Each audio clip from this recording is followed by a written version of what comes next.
चलिए आगे बढ़ते हैं। Material non adjusting events are required to be disclose in the financial statement. Material non adjusting events जिनका कोई एडजस्टमेंट नहीं होता। अब ये नॉन एडजस्टिंग इवेंट्स क्या होते हैं? नॉन एडजस्टिंग इवेंट्स वो होते हैं, वो कॉन्टिजेंसीज होती है जो 31 मार्च के बाद हुई, 31 मार्च के बाद, पर वो जो हमारा ऑडिट कमेटी का अप्रूवल है ना, अप्रूवल डेट के पहले, 31 रिपोर्टिंग डेट के बाद, अप्रूवल डेट के पहले, तो इन्हें नॉन एडजस्टिंग इवेंट्स बोलते हैं। ये नॉन एडजस्टिंग इवेंट्स को हम डायरेक्टर्स रिपोर्ट में दिखाते हैं। जैसे कि अगर हम बोलते हैं कि 31 मार्च के पहले हमारे डेटर के यहाँ आग लगी तो इट इज एडजस्टिंग इवेंट क्योंकि हमें नुकसान हो गया। और अगर 31 मार्च के बाद हमारे डेटर के यहाँ आग लगी पर हमारे अप्रूवल के पहले, लेट्स से 2 अप्रैल को आग लग गई, तो हम उसे नॉन एडजस्टिंग इवेंट बोल देते हैं। तो नॉन एडजस्टिंग इवेंट अगर सिग्निफिकेंट है ना, मटेरियल है, तो इंड एस बोलता है फाइनेंशियल स्टेटमेंट में डिस्क्लोज कर दो। डिस्क्लोजर, एडजस्टमेंट्स नहीं, अकाउंटिंग नहीं, डिस्क्लोजर इज रिक्वायर्ड। पर कहाँ? फाइनेंशियल स्टेटमेंट्स में। वहां पे आप कहां पे कर रहे हो? Required to be disclose by approving authority, required to be disclosed in directors report. Directors report में दिखाओगे। ठीक है, समझ में आ रहा है मैं क्या बोल रहा हूं? यहाँ पे इधर पे दिखता है, क्लियर है? चलिए आगे बढ़ते हैं। Limited company close it's accounting year on 30 June 2005 and the accounts for the period were considered and approved by the board of directors on 20th August को अप्रूव किया गया है। The company was engaged in laying pipeline for the oil deep beneath the earth and while doping on 1st August 2005 पहले तो जैसे ये date पढ़ोगे ना, यहाँ देख लेना भैया मेरे रिपोर्टिंग डेट से अप्रूवल डेट के बीच में आ रहा है क्या? 30 जून से 20 अगस्त आ रहा है। So it met a rocky surface for which it is estimated that a further cost of 80 lakh rupees will be incurred. You are required to state how the event will be dealt with in the financial statements of 30 June 2005. तो क्या है? Rocky surface मिला। कब मिला? 1 अगस्त को मिला। ठीक है ना? हमारी रिपोर्टिंग डेट क्या है? हमारी जो रिपोर्टिंग डेट है वो क्या है? वो है 30 जून। हमारी रिपोर्टिंग डेट क्या है? 30 जून। और हमको रॉकी सरफेस कब मिला? 1 अगस्त। क्वेश्चन पे ध्यान दीजिएगा, क्वेश्चन पे 1 अगस्त। और बोर्ड मीटिंग कब हुई? 20 अगस्त। तो ये रिपोर्टिंग डेट के बीच में हुआ। ये एडजस्टिंग इवेंट है या non adjusting event? Non adjusting event, क्योंकि रॉकी सरफेस आपको 1 अगस्त को मिला है, 30 जून रिपोर्टिंग डेट के पहले नहीं मिला। और रॉकी सरफेस मिला तब पता चला कि भाई 25 लाख रुपए का खर्चा लग जाएगा। अगर ये पहले हो जाता 30 जून के पहले हो जाता और फिर उसके बाद पता चलता कि 25 लाख का खर्चा लगेगा, यानी 30 जून के बाद, तो इसे एडजस्टिंग इवेंट बोल देते। पर ये मिला ही बेचारा 1 अगस्त को, तो ये नॉन एडजस्टिंग इवेंट हो गया। नॉन एडजस्टिंग इवेंट को कहां दिखाएंगे? एएस के हिसाब से डायरेक्टर्स रिपोर्ट। ठीक है, ध्यान में रखिएगा। और इंड एएस के हिसाब से financial statements, financial notes to accounts. Clear है? समझ में आ रहा है मैं क्या बोल रहा हूं? चलिए, if after the reporting date it is determined that accounting assumption of going concern is no longer appropriate, अब अप्रोप्रिएट नहीं रहा going concern assumption, Ind AS 10 requires fundamental change in basis of accounting, पूरा basis of accounting ही बदल देगा, rather than adjustments to the amount recognised in original basis of accounting. आप पूरा अपना अकाउंटिंग का तरीका ही बदल दो अगर लग रहा है गोइंग कंसर्न हैम्पर हो गया। जबकि AS4 में आप क्या पढ़ते हो? आप AS4 में पढ़ते हो कि you have required to that assets and liabilities to be adjusted in the event occurring after the balance sheet date, यानी कि रीस्टेट बैलेंस शीट। AS4 क्या बोलता है? You have to restate the balance sheet, जबकि Ind AS क्या बोलता है? Change the fundamental accounting assumption. तो क्या फर्क है? होना तो वही है। चेंज द बैलेंस शीट मतलब बैलेंस शीट में सारी दिखने वाली आइटम्स फेयर वैल्यू पे आ जाएगी, सिग्निफिकेंट आइटम्स फेयर वैल्यू पे आ जाएगी। जबकि इंड एएस के अंदर क्या होगा? अकाउंटिंग अजम्पशन ही बदल गया, पूरा पीएनएल बदल गया, पूरा बैलेंस शीट बदल गया, सब कुछ बदल गया ना। पीएनएल की बात ही कहां हुई AS4 में? यहाँ तो पूरा का पूरा पीएनएल भी बदल दिया। क्लियर है? पूरा फंडामेंटल अकाउंटिंग अजम्पशन ही हटा दो, अब अक्रूवल का कोई कंसेप्ट ही नहीं रहेगा ही नहीं ना। कंपनी गोइंग कंसर्न ही हैम्पर हो गया, आप क्या अक्रू हो गया? Fundamental accounting assumptions are changed, completely changed. Clear है? समझ में आ रहा है? ठीक है, तो हम जब इंड एएस की बात करते हैं तो इंड एएस में हम क्या बोलते हैं कि बोर्ड ऑफ डायरेक्टर्स से पहले कोई अप्रूव करता है, अप्रूविंग अथॉरिटी को अप्रूव करती है, तो तब तक का पीरियड होता है हमारे इंड एएस के अंदर। नॉन एडजस्टिंग इवेंट्स का डिस्क्लोजर फाइनेंशियल स्टेटमेंट्स में ही देना है, डायरेक्टर्स रिपोर्ट में नहीं। और उसके अलावा यहाँ पे गोइंग कंसर्न हैम्पर हुआ तो फंडामेंटल अकाउंटिंग असम्पशन बदल दो, जबकि एएस बोलता है restate the complete balance sheet. ठीक है, क्लियर है यहां तक के?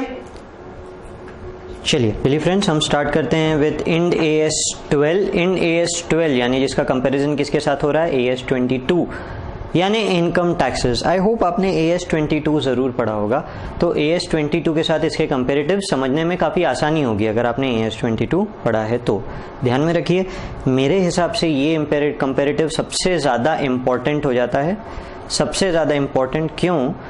क्योंकि आपकी प्रैक्टिस मैनुअल में इसके बारे में बोला गया है, क्योंकि जो पुरानी RTP है उसमें इसके बारे में बोला गया है, और इसके अलावा मॉड्यूल में तो बताया ही गया है इसके बारे में, और इसमें काफ़ी सारे कंपेरेटिव्स आते हैं। तो दैट इज़ द रीज़न कि हमें ये वाला स्टैंडर्ड थोड़ा सा इम्पॉर्टेंट और अच्छे से ध्यान में रखना चाहिए कि ये वाला स्टैंडर्ड हम एक्सपेक्ट कर सकते हैं कि हाँ एग्जाम में आएगा। ठीक है ना?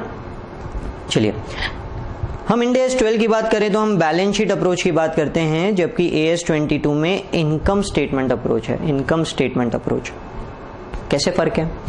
अब कैसे फ़र्क है मतलब, हम जब AS22 पढ़ रहे थे, आपने जब भी AS22 पढ़ा होगा तो आपने पढ़ा था profits as per books and profits as per tax, है ना? Profit as per books, profit as per tax, और उसका जो डिफरेंस था उस डिफरेंस को टाइमिंग डिफरेंस, परमानेंट डिफरेंस ऐसा स्प्लिट करने के बाद फाइनली उस डिफरेंस पे डिफर्ड टैक्स असेट आएगा या डिफर्ड टैक्स लाइबिलिटी क्रिएट होगी, आपने कैलकुलेट किया। तो हम जब भी बात कर रहे थे ना, हम प्रॉफिट्स की बात कर रहे थे, हमने प्योरली P&L को बेस लिया और P&L के बेस पे हमने डिफर्ड टैक्स एसेट या लाइबिलिटी की कैलकुलेशन की। पर जब हम इंड AS12 की बात करेंगे ना, तो हम बैलेंस शीट को बेस लेंगे, ना कि इनकम टैक्स को। Balance sheet will be the base, ना कि इनकम टैक्स। अब बैलेंस शीट बेस कैसे होगा, कैसे फर्क पड़ेगा, ये बताइए। चलिए देखते हैं कि एकदम बेसिक एग्जांपल लेते हैं कि आपने एक फिक्स्ड एसेट खरीदा, ठीक है ना? आपने एक फिक्स एसेट खरीदा। आपने फिक्स एसेट कितने में खरीदा? 40 लाख रुपए में खरीदा, और जैसे ही खरीदा वैसे ही रीवैल्यू कर दिया, 10 लाख रुपए से इंक्रीज कर दिया 10 लाख रुपए से। आप बता सकते हो क्या मुझे कि ये 10 लाख रुपए की आपने क्या एंट्री पास की होगी? ये 10 लाख रुपए के लिए आपने अकाउंटिंग ट्रीटमेंट क्या किया होगा? तो कुछ ऐसा हुआ होगा, fixed asset account debit 10 lakh to revaluation reserve 10 lakh, है ना? कुछ ऐसी एंट्री की होगी आपने, fix asset account debit 10 lakh to revaluation reserve 10 lakh. सही बोल रहा हूं ना? चलिए, इसके कारण ये 10 लाख रुपए का डिफरेंस हमारी बैलेंस शीट में दिख रहा है, which is not going to be accepted by income tax department. नहीं एक्सेप्ट करेगा ना। आपने एसेट को रीवैल्यू कर दिया, अपवर्ड रीवैल्यू कर दिया, अब आप इस पे डिप्रिसिएशन भी क्लेम करोगे, is department going to accept it? तो डिपार्टमेंट ये डिसअलाउ कर देगा, डिपार्टमेंट ये डिसअलाउ कर देगा। और रादर ये जो एंट्री आई ना रीवैल्यूएशन रिजर्व की, ये एंट्री आपने P&L से रूट किया क्या? ये entry profit and loss account से रूट हुई थी क्या? नहीं हुई थी। प्रॉफिट एंड लॉस अकाउंट से नहीं हुई थी, ये डायरेक्ट बैलेंस शीट में गया था। तो इसके कारण P&L में कोई इंपैक्ट हुआ क्या 10 लाख रुपए का? नहीं हुआ, कुछ भी नहीं हुआ ना। तो इसके कारण कोई डिफर्ड टैक्स एसेट या लायबिलिटी बनी क्या? नहीं बनी। हाँ, डिपार्टमेंट ने डिसअलाउ किया, पर डिसअलाउ करने के लिए पहले P&L में तो दिखे, तो नहीं दिखा। समझ में आ रहा है यहां तक के? पर जब मैं इंड AS की बात करूंगा, इंड AS12, वो बोलेगा बैलेंस शीट को देखो, बैलेंस शीट को देखो। अब मैं बैलेंस शीट को कैसे देखूं? बैलेंस शीट में मेरा फिक्स एसेट दिख रहा है 50 लाख का, 50 लाख का, और इनकम टैक्स पर्पस के लिए इसकी वैल्यू 40 लाख है। इनकम टैक्स के लिए इसकी वैल्यू 40 लाख है, जिसके कारण इन दोनों के बीच में एक टाइमिंग वर्ड नहीं यूज करना चाहिए, टेम्पररी डिफरेंस क्रिएट हो गया। टेम्पररी डिफरेंस क्रिएट हो गया। ये टेम्पररी डिफरेंस में डिफर्ड टैक्स एसेट या लायबिलिटी क्रिएट की जाएगी, डिफर्ड टैक्स एसेट या लायबिलिटी क्रिएट की जाएगी। समझ में आ रहा है मैं क्या बोल रहा हूं? तो profit and loss is not the base, balance sheet is the base. Balance sheet में दिखने वाला आइटम की वैल्यू इनकम टैक्स के हिसाब से क्या है, उसका जो डिफरेंस है उस पर हम डीटीए या डीटीएल क्रिएट करते हैं। ठीक है, बैलेंस शीट देखेंगे, P&L नहीं देखेंगे। तो यहां पे फर्क आ जाता है। तो अभी हमें इसका क्वेश्चन तो देखना है, पर इसका हम जो क्वेश्चन देखेंगे ना, वो हम ये दूसरे कंपेरेटिव के साथ देखेंगे, यानी दो कंपेरेटिव एक साथ कवर करेंगे एक क्वेश्चन में। Measurement of deferred tax liability on asset और asset arising from revaluation, asset को जो रीवैल्यू करते हैं ना उससे, is based on the tax consequence, is based on the tax consequence from the sale. Sale करने पे क्या टैक्स लगेगा, उस बेस को, उसको बेस पकड़ के आप डिफर्ड टैक्स एसेट या लायबिलिटी क्रिएट करोगे। समझ में आ रहा है? ठीक है, बेचेंगे तो कितना टैक्स आएगा, मतलब पीजीबीपी लगेगा, कैपिटल गेन लगेगा, इनकम फ्रॉम अदर सोर्सेज लगेगा, है ना, ये सोचना है। तो मोस्टली तो कैपिटल गेन ही लगेगा, और कैपिटल गेन के रेट्स हमको पता है, शॉर्ट टर्म रेट अलग होता है, लॉन्ग टर्म थोड़ा सा कम होता है। तो डिफर्ड टैक्स अगर लॉन्ग टर्म गेन की बात होने वाली है, यानी एसेट को रीवैल्यू कर दिया और उसे बेचने गया, तो उस पर लॉन्ग टर्म कैपिटल गेन लगने वाला है।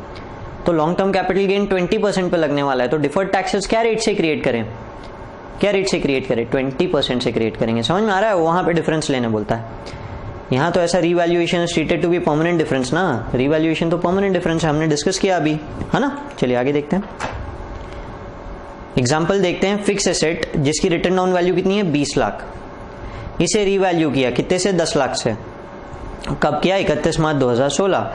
WDV अकाउंटिंग पर्पस के लिए सेम है, सेम टू सेम है, यानी कितनी, 20 लाख। टैक्स रेट कितना है, 30% बिजनेस का, और कैपिटल रेट क्या है, 20%। कैपिटल रेट क्या है, 20%। तो अकाउंटिंग ट्रीटमेंट क्या होगा, पहले तो डिफर्ड टैक्सेस के लिए जो टेम्पररी डिफरेंस है ना, टेम्पररी डिफरेंस पहले अपन वो देख लेते हैं। अभी एग्जाम में क्वेश्चन आया ना, एकदम सिंपल, एकदम रिलैक्स, नहीं सोचना कि अपने को AS22 आता है नहीं आता है, नहीं सोचना अरे यार इसमें क्या होगा।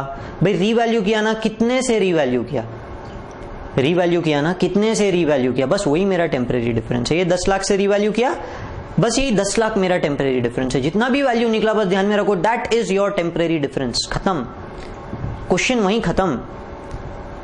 ठीक है, अब हमें उसका अकाउंटिंग ट्रीटमेंट बताना है, अकाउंटिंग ट्रीटमेंट। तो अकाउंटिंग ट्रीटमेंट दो ही होगा, सोच के देखो। अगर मैं एसेट को रीवैल्यू कर रहा हूं पर मैं आज नहीं बेच रहा, एसेट को रीवैल्यू कर रहा हूं पर मैं आज नहीं बेच रहा, तो क्या होगा, एसेट की वैल्यू मेरे बुक्स में बढ़ गई, मेरे बुक्स में बढ़ गई, क्योंकि मैं उसे फेयर वैल्यू पे ला रहा हूं, है ना, फेयर वैल्यू पे ला रहा हूं, एसेट की वैल्यू मेरे बुक्स में बढ़ गई। I am not going to sell it today, पर उसके ऊपर डिफर्ड टैक्स दिखाना है, ऐसा इंड AS 12 बोलता है। इंड AS 12 बोलता है कि भाई डिफर्ड टैक्स तो दिखाना पड़ेगा। तो डिफर्ड टैक्स क्या दिखाऊं, क्या मैंने आज टैक्स भरा, क्या मैंने आज टैक्स भरा, बेचा ही नहीं ना, बेचा ही नहीं तो क्या भरूंगा आज। तो फ्यूचर की बात होगी ना, फ्यूचर पे चला गया, टल गया, फ्यूचर पे बात हो रही है।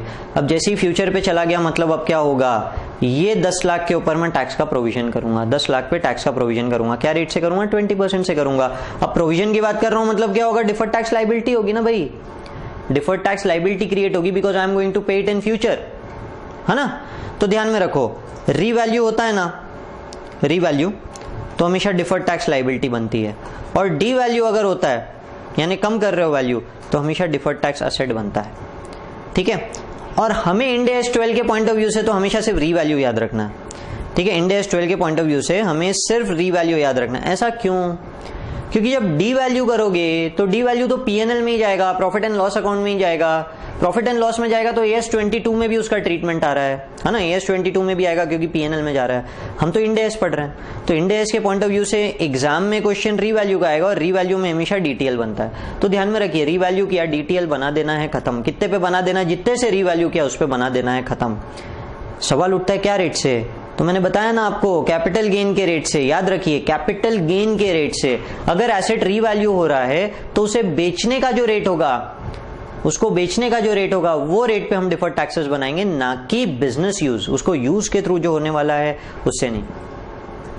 तो कुछ स्टूडेंट्स को डाउट होता है कि सर बेचने ही नहीं वाले हैं तो यूज ही करेंगे एंड तक, जब तक स्क्रैप नहीं हो जाता तब तक।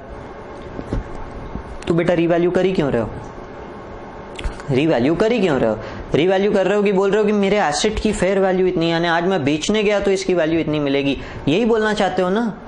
तो जब बोलना ही यही चाहते हो तो खुद बेचने की बात करते हो और खुद ही बोलते हो कि सर बेचने के प्लान नहीं है। तो एसेट जब रीवैल्यू होता है तो बेचने का प्लान होता है, और बेचने का प्लान नहीं भी होता है तो हम दिखाना चाहते हैं कि भाई बेचेंगे तो इतनी कमाई तो होगी, तो इसलिए उसका डिफर्ड टैक्स लायबिलिटी तो सेल वाले रेट पे ही निकलेगा, ना कि यूज वाले रेट पे। आपका बेचने का प्लान हो ना हो फर्क नहीं पड़ता, आपने रीवैल्यू किया, आप DTL बनाओगे बेचने वाले रेट से। ठीक है, तो यहाँ पे 20% पे अकाउंट फॉर होगा। ठीक है, देखिए मशीन है, कितनी वैल्यू है, 20 लाख रुपए है, आपने रीवैल्यू कर दिया 30 लाख पे, यानी 10 लाख रुपए का रीवैल्यूएशन सरप्लस क्रिएट कर दिया। ठीक है, हम जिसे रीवैल्यूएशन रिजर्व बोलते हैं वो लोग उसे रीवैल्यूएशन सरप्लस बोलते हैं, बस इतना ही फर्क है, नाम बदल गया है, तो बस उतना ध्यान में रखिए। 10 लाख रुपए पे रीवैल्यू किया, ये P&L से रूट नहीं हुआ है, ये बैलेंस शीट का डिफरेंस बन गया, बैलेंस शीट का डिफरेंस बन गया, P&L से रूट नहीं हुआ है। तो क्या करेंगे, क्या करेंगे, टैक्स को, वैल्यू फॉर टैक्स पर्पस कितना है, 20 लाख, बुक के हिसाब से वैल्यू कितना है, 30 लाख। इसका मतलब क्या हुआ कि भाई टाइमिंग डिफरेंस क्रिएट हो गया, कितने का, 10 लाख, और ये 10 लाख के ऊपर, ये 10 लाख के ऊपर हमें डिफर्ड टैक्स लायबिलिटी बनाना है। यही तो डिस्कस कर रहे थे ना भाई, यही तो डिस्कस कर रहे थे कि वैल्यू फॉर टैक्स पर्पस कितना है, 20 lakh, value for book purpose है 30 लाख, तो 10 लाख रुपए का टाइमिंग डिफरेंस क्रिएट हो गया। तो ये 10 लाख रुपए की टाइमिंग डिफरेंस का क्या करने वाले हैं हम, अगर बेचोगे तो 10 लाख का फायदा हो जाएगा, है ना, बेचोगे तो 10 लाख रुपए का फायदा हो जाएगा। इस 10 लाख रुपए को, फायदे को, revaluation means early recognition of profits, nothing else. मैंने भी तो यही बोला ना आपको। तो क्या करेंगे, डिफर्ड टैक्स लायबिलिटी क्रिएट हो जाएगी, अर्ली रिकॉग्निशन ऑफ प्रॉफिट है ना, अर्ली रिकॉग्निशन ऑफ प्रॉफिट है तो डिफर्ड टैक्स लायबिलिटी क्रिएट हो जाएगी। कितने की डिफर्ड टैक्स लायबिलिटी क्रिएट हो जाएगी, तो deferred tax liability shall be considered at capital gain rate, जो कि सेल से आ रहा है, जो कि सेल से आ रहा है, जो कि आपको कितना दिया है, 20%। 10 लाख पे 20% यानी कितना, 2 लाख। 2 लाख रुपए का क्या क्रिएट करेंगे, डीटीएल क्रिएट करेंगे, समझ गए ना, ध्यान में रखिए। रीवैल्यूएशन किया, रीवैल्यूएशन किया, और एग्जाम में रीवैल्यूएशन ही आएगा, तो रीवैल्यूएशन किया तो डीटीएल, डिफर्ड टैक्स लायबिलिटी, है ना, डिफर्ड टैक्स लायबिलिटी कितने पे, जितने से रिवैल्यू किया उस पे, क्या रेट से, बेचने वाला रेट, यूज करने वाला रेट नहीं, बेचने वाला रेट। हाँ, तब एग्जाम में ऐसा मत लिख के आ जाना कि deferred tax liability shall be created for revaluation, deferred tax liability shall be created for revaluation through the cell rate rather than through use rate. Deferred taxes shall be created, liability word के ऊपर stress मत कर देना वहां, तो ये तो बस एक एग्जाम्पल है, ये तो बस एक एग्जाम्पल है जो हम एक्सपेक्ट कर रहे हैं, बाकी वहां तो पूरे सारे डिफर्ड टैक्स है, बैलेंस शीट के हर आइटम के डिफरेंस की बात कर रहा है वो। क्लियर है, समझ में आ रहा है मैं क्या बोल रहा हूं। तो आगे बढ़े, चलिए अगला एग्जाम्पल देखते हैं, अगला कंपेरेटिव देखते हैं। Recognition of deferred taxes related to items in other comprehensive income और equity is recorded there itself while there is no specific guidance under AS 22। अब ये क्या बोल रहा है कि भाई रिकॉग्नाइज करना है डिफर्ड टैक्सेस को, कहाँ, अदर कॉम्प्रिहेंसिव इनकम में या फिर इक्विटी में, जैसा आइटम का नेचर उसके बेसिस पे। अब क्या मतलब है, अभी थोड़ी देर पहले अपन ने पढ़ा ना, there is a balance sheet approach, there is a balance sheet approach towards income taxes, है ना। तो इनकम टैक्सेस के ऊपर बैलेंस शीट अप्रोच मतलब बैलेंस शीट में जो आइटम्स पे डिफरेंस दिख रहा है जो P&L से नहीं आया, बैलेंस शीट में जो आइटम्स का डिफरेंस दिख रहा है जो P&L से नहीं आया, उस पे भी हम डीटीएल बनाएंगे। जैसे अभी हम रिजर्व्स क्रिएट किया, अभी फिक्स एसेट के ऊपर 10 लाख के ऊपर हमने डिफर्ड टैक्स लायबिलिटी क्रिएट की। आप डिफर्ड टैक्स लायबिलिटी की एंट्री क्या पास करते हो, ध्यान में है क्या, डिफर्ड टैक्स लायबिलिटी की एंट्री क्या पास करते हो, P&L account debit to deferred tax liability, ऐसा दिखाते हो क्या, ऐसा दिखाते हो। वो टैक्सेस के साथ में दिखता है ना, ऐसा टैक्सेस के साथ में दिखता है, अलग से दिखाना पड़ता है, बोलता है ना कि deferred taxes are to be shown separately, तो आई डेबिट P&L और मैं अपनी बैलेंस शीट के अंदर डिफर्ड टैक्स लायबिलिटी ला दूंगा। पर जो आइटम P&L से रूट ही नहीं हुआ उसका डिफर्ड टैक्स लायबिलिटी भी P&L से रूट करूं, उसे भी P&L से रूट करूं, doesn't make sense. Revaluation reserve didn't come from P&L, so why should its deferred tax liability be reflected in P&L, not to be reflected in P&L।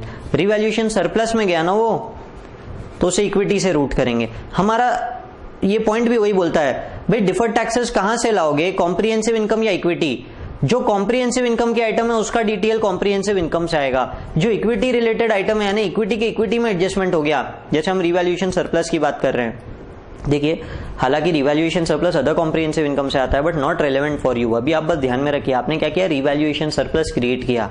Revaluation surplus का nature क्या है, general reserve. General reserve का nature क्या होता है, equity.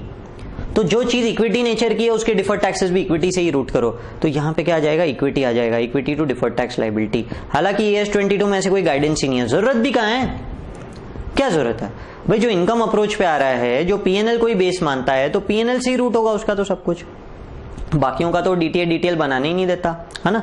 तो इसीलिए ये एक डिफरेंस क्रिएट हो जाता है। क्लियर है, समझ में आ रहा है मैं क्या बोल रहा हूं, बढ़ूं आगे, चलिए।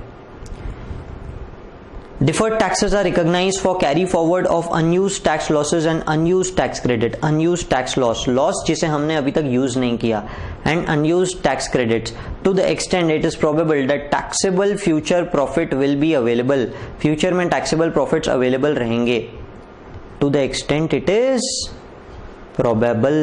Ind AS 12 बोलता है to the extent it is probable. अब जरा याद कीजिए, और अगर याद नहीं भी आ रहा है तो सुन लीजिए. If the business is making losses, नुकसान ही नुकसान हो रहा है बिजनेस में, ठीक है, हम और कुछ एक्सपेक्ट ही नहीं कर रहे, सिर्फ लॉसेस हो रहे हैं, और चीफ फाइनेंशियल ऑफिसर आके बोलता है सर ये लॉसेस का कोई डिफर्ड टैक्स एसेट बनाऊं क्या? तो सवाल उठता है कि ये डिफर्ड टैक्स एसेट क्यों बनेगा जब आप नुकसान में हो? तो नुकसान में डिफर्ड टैक्स एसेट बनने की बात ही इसलिए होती है कि अगर नुकसान हो रहा है और आने वाले सालों में फायदा हो रहा है, आने वाले सालों में अगर फायदा होगा तो I can take the credit of such losses, है ना? पढ़ा है ना, इनकम टैक्स में पढ़ा है आपने, 8 साल तक के आप क्रेडिट ले सकते हो. मतलब अगर कोई पर्टिकुलर ईयर में नुकसान होता है तो गम मनाने वाली बात जरूर है, पर खुशी की भी बात है कि अगले साल टैक्स नहीं लगेगा. जितना लॉस हो रहा है ना उतने पे अगले साल टैक्स नहीं लगेगा. तो अगर टैक्स नहीं लगेगा मतलब उस लॉस के कारण फायदा होने वाला है, तो हम डिफर्ड टैक्स एसेट क्रिएट करते हैं ना. लॉसेस का भी डिफर्ड टैक्स एसेट बनता है, लॉसेस का डिफर्ड टैक्स एसेट बनता है. आपको ध्यान में आया? तो टैक्स लॉसेस भी होते हैं, अनअब्सॉर्ब डेप्रिसिएशन भी होता है, जिनसे रिलेटेड हम डिफर्ड टैक्सेस बनाते हैं. पर ये डिफर्ड टैक्सेस बनाने के लिए AS 22 बोलता है कि वर्चुअल सर्टेनिटी होना चाहिए और कन्विंसिंग एविडेंस होना चाहिए कि आने वाले सालों में प्रॉफिट होगा. इसका कुछ तो एविडेंस जरूर दो आप, इसका कुछ ना कुछ एविडेंस जरूर दो आप, है ना? ध्यान में रखना, आने वाले सालों में प्रॉफिट एक्सपेक्टेड है, इसका कुछ तो एविडेंस जरूर दो. और वर्चुअल सर्टेनिटी होना चाहिए, यानी कोई एकदम 100% सर्टेनिटी नहीं मांग रहे, वर्चुअली सर्टेन होना चाहिए कि हाँ प्रॉफिट्स होने वाले हैं. ठीक है, समझ में आ रहा है मैं क्या बोल रहा हूँ? पर यहाँ पे प्रोबेबिलिटी आपको लग रहा है ना ये प्रॉफिट्स होंगे, बस ठीक है, उतना लगना ही बहुत है, उतना लगना ही बहुत है. पर ठीक है, यहाँ पे भी आपको ये जरूर बोला गया है, however the existence of unused tax losses is a strong evidence that future taxable profit में नॉट बी अवेलेबल. ये भी बोल दिया उसने साथ में, वो बोलता है कि पर अगर दिख रहा है ना अनयूज्ड टैक्स लॉसेस, इसका मतलब फ्यूचर टैक्सेबल प्रॉफिट नहीं होंगे. जरूरी नहीं है, जरूरी नहीं है. बिजनेस नया नया स्टार्ट किया है, इंडस्ट्री डाली है, बड़ी सारा पावर प्लांट डाला है. मुझे पता है मैं पहले 2-3 साल लॉस में ही रहने वाला हूं. पहला साल लॉस, दूसरा साल लॉस, तीसरा साल लॉस, पर चौथे साल से जरूर एक्सपेक्ट कर रहा हूं कि फायदा होगा. तो पहले 3 साल के लॉसेस का कोई डिफर्ड टैक्स एसेट बनेगा या नहीं बनेगा? If there is convincing evidence, AS 22 में जरूर बनेगा. कन्विंसिंग एविडेंस होना चाहिए. यहां प्रोबेबल है क्या? आपको लग रहा है क्या? बस ठीक है, बहुत है, बस बहुत है, उतना लगना ही बहुत है. क्लियर है, समझ में आ रहा है मैं क्या बोल रहा हूं? चलिए देखते हैं. Newly formed Ventura industries limited has incurred losses of 20 lakhs. It aspects future profits but not sure from which year. Expect तो कर रही है कि भाई फ्यूचर में प्रॉफिट जरूर होगा, पर कौन से साल से होगा ये नहीं पता. ठीक है, not sure from which year they will commence. Can deferred tax asset be created? क्या इसका डिफर्ड टैक्स एसेट बन सकता है क्या? तो जब AS 22 की बात करूंगा तो क्या बोलेगा? भाई कन्विंसिंग एविडेंस दे. किस बात का कन्विंसिंग एविडेंस? आने वाले 8 साल में कभी प्रॉफिट होगा क्या? क्योंकि 8 साल बाद सेट ऑफ नहीं ले पाओगे. आने वाले 8 साल में प्रॉफिट होगा क्या? कन्विंसिंग एविडेंस दे. अगर नहीं दे सकता, जैसा कि मैनेजमेंट ने बोला नहीं पता किस साल से, नहीं दे सकता, तो कोई डिफर्ड टैक्स बना सकता हूं एसेट? नहीं, भूल जा, नहीं बना सकता. इंड AS पे है, इंड AS क्या बोलता है? भाई प्रोबेबल है ना, तेरे को लग रहा है ना, बस वो लगना ही बहुत है, बस तेरे को लगना ही बहुत है. ठीक है, तो can DTA be created? Yes, DTA can be created. तो ऐसे केस में इंड AS 12 में आप DTA बना सकते हो, इंड AS 12 में, पर AS 22 में DTA नहीं बना पाओगे. ठीक है ना, DTA नहीं बना पाओगे because there is no convincing evidence. Convince कर देने जितना एविडेंस नहीं था. ठीक है, क्लियर है यहां तक के? चलिए आगे बढ़ते हैं, अगला देखते हैं. Deferred taxes on unrealise intra group profit. Intra group, आपके ही ग्रुप के अंदर ही अंदर के profits is recognised at buyers tax rate. इसे रिकॉग्नाइज जरूर करना है, पर क्या रेट से रिकॉग्नाइज करना है? बायर्स टैक्स रेट पे रिकॉग्नाइज करना है डिफर्ड टैक्स एसेट. ऐसा AS 22 नहीं बोलता, नहीं बोलता. ठीक है, कंसोलिडेटेड बैलेंस शीट के पॉइंट ऑफ व्यू से देखेंगे, एक एग्जांपल देखेंगे, उससे समझेंगे क्या होता है ये इंट्रा ग्रुप प्रॉफिट्स. अभी इंट्रा ग्रुप प्रॉफिट्स के ऊपर टैक्सेस लगते भी हैं क्या? हर पॉइंट हम लोगों को समझना पड़ेगा. चलिए देखते हैं. होल्डिंग लिमिटेड, होल्डिंग कंपनी है, सोल्ड टू सब्सिडियरी लिमिटेड, अपनी सब्सिडियरी को क्या, गुड्स 10 लाख के, costing 15 lakh, at 15 lakh, costing 10 lakh, at 15 lakh, 10 lakh के गुड 15 लाख में बेच दिए। Such goods are kept in the stock of subsidiary for the year ending 31st March 2006, 31 मार्च 2016 के ईयर एंड में ये स्टॉक अभी पड़ा है, अभी तक के बिका ही नहीं है ना। Determine deferred taxes to be recognise in consolidated balance sheet, consolidated balance sheet के अंदर कोई डिफर्ड टैक्सेस दिखाएंगे क्या? If tax is 30% for holding company, ध्यान में रखिए होल्डिंग कंपनी को 30% का रेट है और सब्सिडियरी को 20% का रेट है, होल्डिंग को 30%, सब्सिडियरी को 20%। क्लियर है, क्वेश्चन एकदम क्लियर है। होल्डिंग ने सब्सिडियरी को माल बेचा, उस पे 5 लाख मुनाफा कमाया, सब्सिडियरी ने माल अभी तक नहीं बेचा, सब्सिडियरी ने माल अभी तक नहीं बेचा, होल्डिंग को 30% का टैक्स लगता है, सब्सिडियरी को 20% का टैक्स लगता है। और कंसोलिडेटेड बैलेंस शीट में डिफर्ड टैक्सेस का क्या होगा, हमें ये समझना है। ठीक है, चलिए समझने की कोशिश करते हैं। हम देखते हैं, हम समझते हैं कि सपोज होल्डिंग कंपनी ने इस साल से भी एक ही ट्रांजैक्शन किया कि 10 लाख के गुड्स खरीदे थे, 15 लाख में बेच दिया, तो उस पर 5 लाख रुपए का मुनाफा कमाया और इनका टैक्स रेट 30% था, है ना, 30% का टैक्स था, तो इन्होंने 1.5 लाख रुपए टैक्स भर दिया। क्या ऐसा होगा क्या कि डिपार्टमेंट आपको बोलेगा बेटा तूने अपनी सब्सिडियरी को ही बेचा है ना, तो तू टैक्स मत भर, सब्सिडियरी को आपस में क्या मुनाफा हुआ होगा, ऐसा होगा क्या? तो ऐसा नहीं होगा। डिपार्टमेंट बोलता है you are separate legal entity, holding अलग है, सब्सिडियरी अलग है, होल्डिंग ने सब्सिडियरी को माल बेचा, उससे डिपार्टमेंट को कोई लेना देना नहीं, भाई तू तेरा प्रॉफिट बुक का टैक्स भर, तो 1.5 लाख के ऊपर 30% टैक्स भर दिया। क्लियर है, समझ में आ रहा है मैं क्या बोल रहा हूँ? ठीक है ना।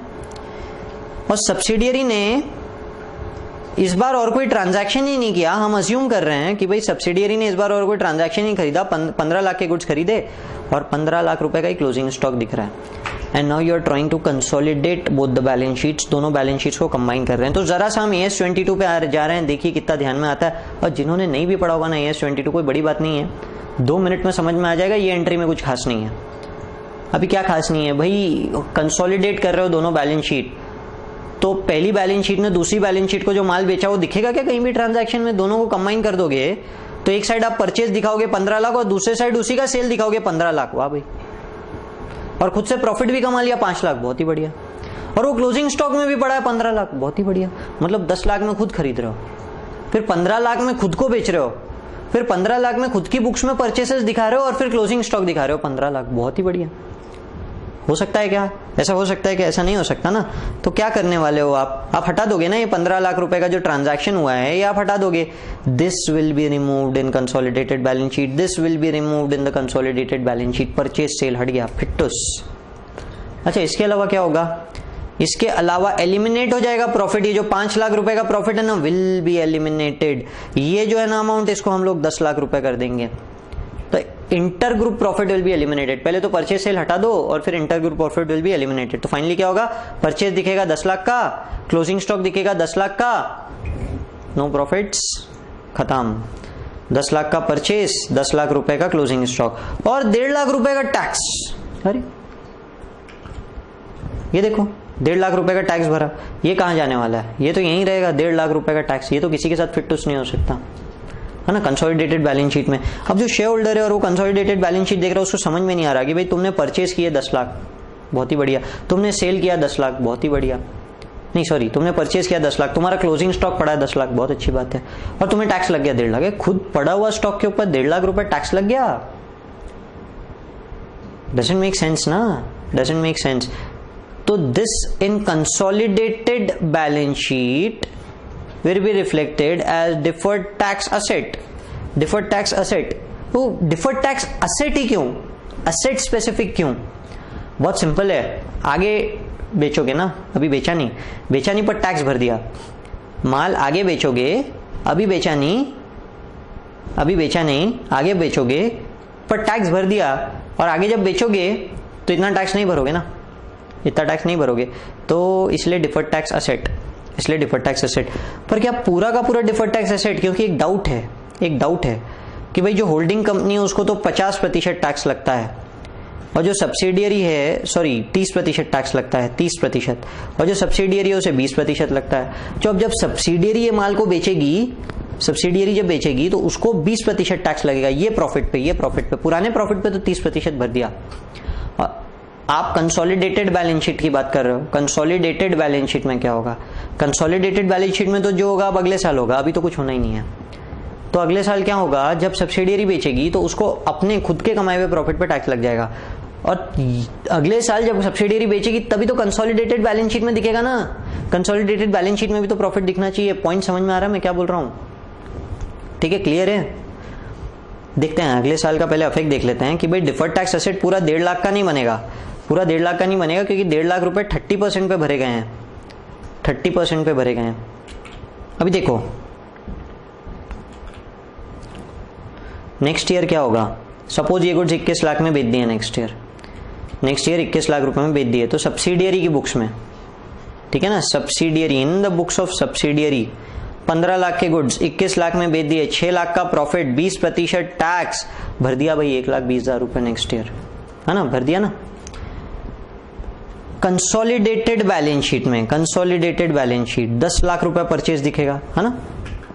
देखो जरा इधर ओपनिंग क्लोजिंग स्टॉक 10 लाख का था, तो नेक्स्ट ईयर 15 लाख तो नहीं हो जाएगा भी, ये ओपनिंग 10 लाख ही रहेगा। तो फाइनली यहाँ पे मेरा ओपनिंग दिख रहा है 10 लाख, बेचा कंसोलिडेट कर दिया 21 लाख, प्रॉफिट हो गया 11 लाख, और 11 लाख के प्रॉफिट पे अब आप टैक्स दिखाओगे 1,20,000। वाह भाई, 11 लाख पे 1,20,000, आपको 10% ही टैक्स लगता है।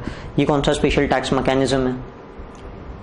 डजंट मेक सेंस ना। तो डीटीए बनाना था पुराना, पर जब डीटीए पुराना अगर पूरा बनाते, पुराना कितना था 1.5 लाख रुपए था, अगर पूरा बनाते तो ये दोनों का टोटल कितना हो जाता 2,70,000 हो जाता, 2,70,000। और अगर मैं 11 लाख पे 2,70,000 का टैक्स देखूं तो ना तो ये होल्डिंग का टैक्स रेट है और ना ही सब्सिडियरी का।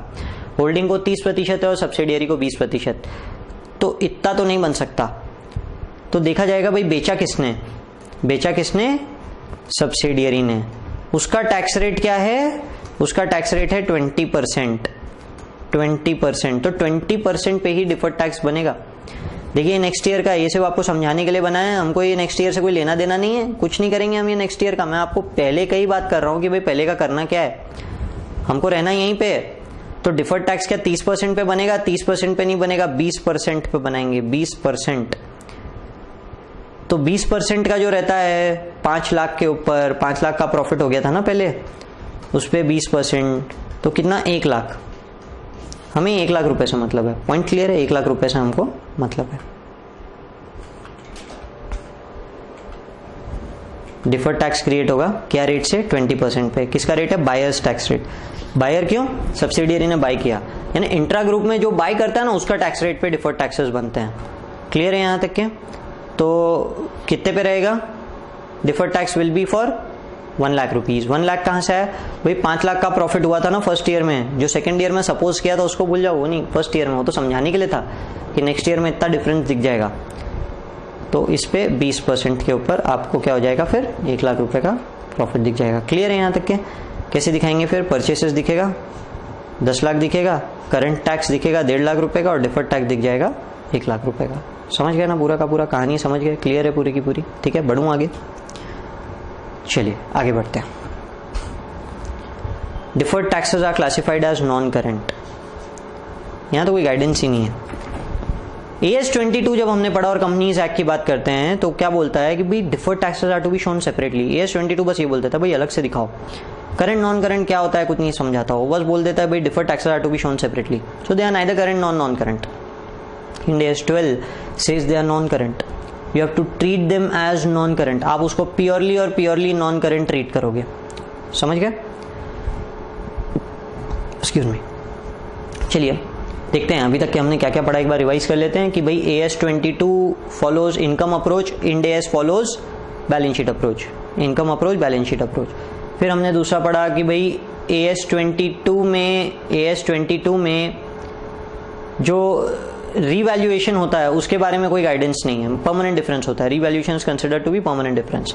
इंड AS में आपने बैलेंस शीट में जो भी आइटम्स रीवैल्यू किए, डीवैल्यू किए, जो भी किया आपने बैलेंस शीट में जो भी आइटम्स थी उनका जो भी किया रीवैल्यूएशन डीवैल्यूएशन, उसके कारण जो भी डिफरेंस है उससे आपके डिफर्ड टैक्सेस आपको बनाने पड़ेंगे, उसके डिफर्ड टैक्सेस आपको बनाने पड़ेंगे, और वो आपको बनाने पड़ेंगे सेल वाले रेट से, ना कि यूज वाले रेट से, सेल वाले रेट से।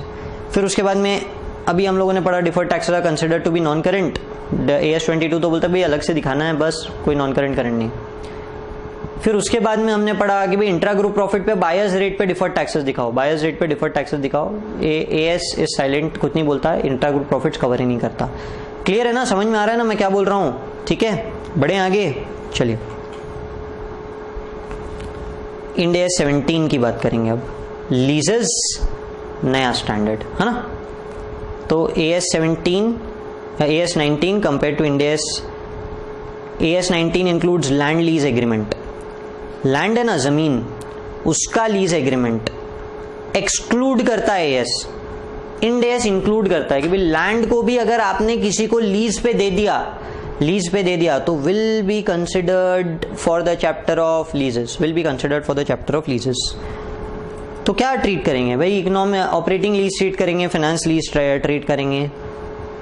Generally land lease is operating lease.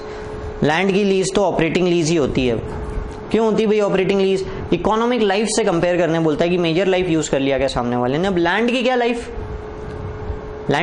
Land तो अनलिमिटेड लाइफ वाला होता है, तो इसीलिए जनरली इसे ऑपरेटिंग लीज ही बोलते हैं। पर अगर लीज में ऑप्शन है कि सामने वाला खरीद सकता है तो आप उसे फाइनेंस लीज ट्रीट कर दोगे। बाकी अकाउंटिंग सेम, सब कुछ same, don't worry about anything, just a basic idea कि land lease transactions are covered. Land को लीज पे दे रहे हो तो इंड AS में अकाउंट फॉर करना है, AS में नहीं अकाउंट फॉर करना है। ठीक है, समझ में आ रहा है? चलिए एग्जांपल देखते हैं। Azzur power limited acquired 20 acres of land on lease for 20 years from farming India limited. एक फार्मिंग इंडिया लिमिटेड कंपनी है, वो फार्मिंग इंडिया लिमिटेड कंपनी से अजूर पावर लिमिटेड ने क्या किया, 20 साल के लिए 20 एकड़ जमीन ले ली और लीज रेंट क्या है 10 crore per annum. Lease rent क्या डिसाइड हुआ है 10 crore per annum. Determine whether operating lease और फाइनेंस लीज, ये भाई ऑपरेटिंग लीज है या फाइनेंस लीज है। चलिए बेसिक आइडिया तो आप लोग समझ ही गए हो। फार्मिंग लिमिटेड ने अजूर पावर से लैंड लिया, ठीक है, 20 एकड़ लैंड ले लिया और 20 एकड़ लैंड के ऊपर क्या कर रहा है वो कर रहा है, अगर आप देखोगे ना यहाँ ध्यान से तो सोलार फार्मिंग कर रहा है। सोलार फार्मिंग, अब ये नया ही टर्म है, बच्चों ने आज तक कभी सुना नहीं कि भाई एग्री फार्मिंग सुना था, व्हाट इज सोलार फार्मिंग? कुछ नहीं है, सोलार पैनल्स लगा दिए, बड़े बड़े सोलार पैनल लगा दिए और उससे इलेक्ट्रिसिटी जनरेट कर रहे हैं, but that is known as solar farming. तो अच्छा है, जमीन के ऊपर लगा दिया सोलार पैनल, पैसे लगे सोलार पैनल्स के, बाकी वो इलेक्ट्रिसिटी जनरेट कर रहे हैं, उससे रेवेन्यू जनरेट हो रही है, तो बस थोड़ी बहुत सर्विस वगैरह लगेगी, बाकी कुछ भी नहीं, किसी चीज की जरूरत नहीं उसके अंदर, है ना, समझ में आ रहा है? तो इसके लिए उन्होंने लैंड लीज पे ले लिया। अब लैंड की तो लाइफ ही इनडेफिनिट होती है, इनफाइनाइट लाइफ होती है, तो इसीलिए इस लीज को क्या कंसिडर किया जाएगा, ऑपरेटिंग लीज कंसिडर किया जाएगा। समझ गए ना, समझ में आ रहा है? This is the actual example, Azzur power limited सही में ऐसा कर रहे हैं वो लोग, ठीक है, समझ रहे हैं? बढ़ते हैं आगे। Azure Power Limited acquired 20 acres of land for 20 years from Farming India Limited at a rent of 10 crore per annum with a guarantee to buy at 100 crore। अरे देखो फर्क देखो, क्वेश्चन सेम है पर एक पॉइंट ऐड कर दिया कि भाई guarantee to buy at 100 crore at the end of lease term. Lease term के एंड पे सामने वाला गारंटी दे रहा है, boss you will buy at 100 crore। अब आपको बताना है कि भाई ऑपरेटिंग लीज है फाइनेंस लीज। मैंने कहा था ना ऑप्शन टू बाय रहेगा तो भाई फाइनेंस लीज हो जाएगा, है ना? आप लोगों को याद है कि मैंने बोला था ऐसा, तो गारंटी दी है ना, guarantee to buy at the end of lease term, इसलिए मैं उसे क्या ट्रीट करूंगा, मैं उसे फाइनेंस लीज ट्रीट करूंगा। समझ गए ना, पूरा का पूरा सेम, बस ऐसे ही क्वेश्चन बनेगा, ऐसे में ही आपको बताना पड़ेगा। बाकी फाइनेंस लीज का अकाउंटिंग कैसे होगा, ऑपरेटिंग लीज का अकाउंटिंग कैसा होगा, वो तो आप लोगों को आता है, वो तो आप अच्छे से जानते हैं, पता है आपको कैसे करना है, ठीक है ना, तो हो जाएगा। चलिए अगला एग्जांपल देखते हैं। अब ये भी काइंड ऑफ लैंड लीज का ही है पर ये प्रॉपर्टीज को लेके हैं। Ind AS 17 is not applicable for property held by lessor या प्रोवाइडेड लेसी और या provided by lessor. Property held by lessee, provided by lessor under operating lease, treated as investment property, एकदम बेसिक आइडिया। पहले तो भाई end AS 19 consider ही नहीं करता, ध्यान में रखिए, AS 19 कंसिडर ही नहीं करता। Land investment properties, no leases not covered over here, ठीक है। इंड AS 17 के अंदर में क्या बोलता है वो भी एप्लीकेबल नहीं है अगर ऑपरेटिंग लीज है तो, एप्लीकेबल नहीं है अगर ऑपरेटिंग लीज है तो, पर वो भी ऑपरेटिंग लीज किसकी, इन्वेस्टमेंट प्रॉपर्टी की। तो हम जरा सा स्प्लिट कर देते हैं, वो क्या बोलना चाहते हैं हम जरा सा स्प्लिट कर देते हैं। क्या स्प्लिट करते हैं, हो सकता है कि वो इन्वेस्टमेंट प्रॉपर्टी होगी, हो सकता है कि वो इन्वेस्टमेंट प्रॉपर्टी होगी, हो सकता है कि वो इन्वेस्टमेंट प्रॉपर्टी नहीं होगी, है ना। हो सकता है कि इन्वेस्टमेंट प्रॉपर्टी होगी और हो सकता है कि इन्वेस्टमेंट प्रॉपर्टी नहीं होगी। अच्छा, और थोड़ा सा अज्यूम करेंगे, हो सकता है कि फाइनेंस लीज है, हो सकता है कि ऑपरेटिंग लीज है। ठीक है, तो हम क्या देख रहे हैं, इन्वेस्टमेंट प्रॉपर्टी जो हमने फाइनेंस लीज पे दी है, इन्वेस्टमेंट प्रॉपर्टी जो हमने फाइनेंस लीज पे दी है, फिर यहाँ पे नॉट इन्वेस्टमेंट प्रॉपर्टी जो हमने फाइनेंस लीज पे दी है, फिर ये इन्वेस्टमेंट प्रॉपर्टी जो हमने ऑपरेटिंग लीज पे दी है, और ये नॉट इन्वेस्टमेंट प्रॉपर्टी जो हमने ऑपरेटिंग लीज पे दी है। समझ गया ना, हमें 4 केसेस देखना है। तो यहाँ क्या लिखा है ना, पहले वो केस देख लेते हैं। ये वो केस है जिसे वो बोल रहा है कि भाई आपने ऑपरेटिंग लीज पे दिया है। ठीक है, ये वो केस है कि आपने ऑपरेटिंग लीज पे दिया और आप उसे ट्रीट कर रहे हो इन्वेस्टमेंट प्रॉपर्टी, इन्वेस्टमेंट प्रॉपर्टी को ऑपरेटिंग लीज पे दिया है। समझ में आया, आप लेसर को ने दिया है, लेसी को मिला है। आइदर केस इन्वेस्टमेंट प्रॉपर्टी है जो ऑपरेटिंग लीज के लिए दिया, या सामने वाले को ऑपरेटिंग लीज पे एसेट मिला है जो कि इन्वेस्टमेंट प्रॉपर्टी है उसके लिए, तो वो यहाँ पे कवर्ड नहीं है। ये वाला part, investment property operating lease is not covered. तो इसके लिए एक स्पेसिफिक स्टैंडर्ड है, इंड AS 40, इंड AS 40, ये वहां कवर्ड है इसीलिए। अच्छा, बाकी अगर फाइनेंस लीज हो जाए तो फाइनेंस लीज तो कवर्ड है, ध्यान में रखिए, कवर्ड है। अच्छा, इन्वेस्टमेंट प्रॉपर्टी नहीं हुई तो, इन्वेस्टमेंट प्रॉपर्टी नहीं हुई तो कवर्ड है। कौन सा वाला कवर्ड है, फाइनेंस लीज कवर्ड है, हाँ कवर्ड है। अच्छा, ऑपरेटिंग लीज कवर्ड है। भाई सिर्फ एक ही एक्सक्लूड किया इसने, ऑपरेटिंग लीज है और इन्वेस्टमेंट प्रॉपर्टी ट्रीट करते हैं, ध्यान में रखिए, operating lease investment property treat करते हैं, इज एक्सक्लूडेड, बाकी सब इंक्लूडेड। ठीक है, समझ में आ रहा है, और लीज ट्रांजैक्शन की बात हो रही है। चलिए देखते हैं। Abhay Coal Limited gave one of its building, उनकी एक जो बिल्डिंग है, हेल्ड एज इन्वेस्टमेंट प्रॉपर्टी, बोल दिया उसने इन्वेस्टमेंट प्रॉपर्टी हेल्ड है। तो बस ये देखना भाई ऑपरेटिंग लीज तो नहीं है ना, तो कवर करेंगे, नहीं तो कवर नहीं करेंगे, बस इतना ही देखना है। Bank for 9 years, building has economic life of 20 years, building has economic life of 20 years, operating lease, समझ में आ गया ना, 9 साल, 20 साल में से 9 साल के लिए दे दिया, ऑपरेटिंग लीज नहीं है कवर्ड। हम अभी यही समझ गए, नहीं है covered. Determine whether covered under लीजेस और नॉट, है ना। अभय कोल लिमिटेड क्या किया, प्रॉपर्टी लीज पे दिया, किसको दिया, बैंक को दिया, बैंक को दे दिया लीज पे। कितने पीरियड के लिए दिया है, 9 साल के लिए दिया। भाई बिल्डिंग की इकोनॉमिक लाइफ क्या है, 20 साल। कंपनीज एक्ट आपको बहुत सारे साल बताता है ना, बिल्डिंग की लाइफ कितनी लेना, किसकी कितनी लेना, तो भाई मैंने 20 साल ली है और लीज मैंने 9 साल पे दिया है, अभय कोल ने 9 साल पे दिया है, तो क्या ट्रीट करेंगे भाई, ऑपरेटिंग लीज है, ऑपरेटिंग लीज है। क्लियर है यहां तक के? टाइप ऑफ प्रॉपर्टी इन्वेस्टमेंट है, इसीलिए यहां पे कवर्ड नहीं है investment property, operating lease not covered over here, not covered under Ind AS 17। क्या बोला मैंने, कहां कवर्ड है, इंड AS 40, इन्वेस्टमेंट प्रॉपर्टीज करके एक स्टैंडर्ड है उसमें कवर्ड है। ठीक है, चलिए आगे वही एग्जांपल को थोड़ा सा चेंज करते हैं। Abhay Coal Limited gave one of its building held as investment property on rent for 9 years, building having economic life 10 years, जो पहले 20 years थी ना वो अभी 10 years होगी, यानी 90% लाइफ बैंक यूज करने वाली है। 90% मतलब मटेरियल टाइम पीरियड हो गया, मटेरियल टाइम पीरियड हो गया मतलब अब क्या हो गया, ये फाइनेंस लीज हो गया। फाइनेंस लीज पता है ना, लाइफ के बेसिस पे हम लोग निकालते हैं फाइनेंस लीज, तो वही सेम टू सेम तो एग्जांपल है भाई। प्रॉपर्टी लीज पे दे दिया, इकोनॉमिक लाइफ कितनी है, 10 साल, दिया कितने पे, 9 साल पे है, इसका मतलब ये क्या हो गया, ये फाइनेंस लीज का टाइप हो गया। प्रॉपर्टी क्या है, इन्वेस्टमेंट प्रॉपर्टी, भाई कवर्ड है, यहाँ पे कवर्ड है, सिर्फ operating lease investment property covered नहीं है, बाकी तो सब यहाँ पे कवर्ड है। ठीक है, समझ में आ रहा है, क्लियर है? चलिए आगे बढ़ते हैं, अगला एग्जांपल देखते हैं।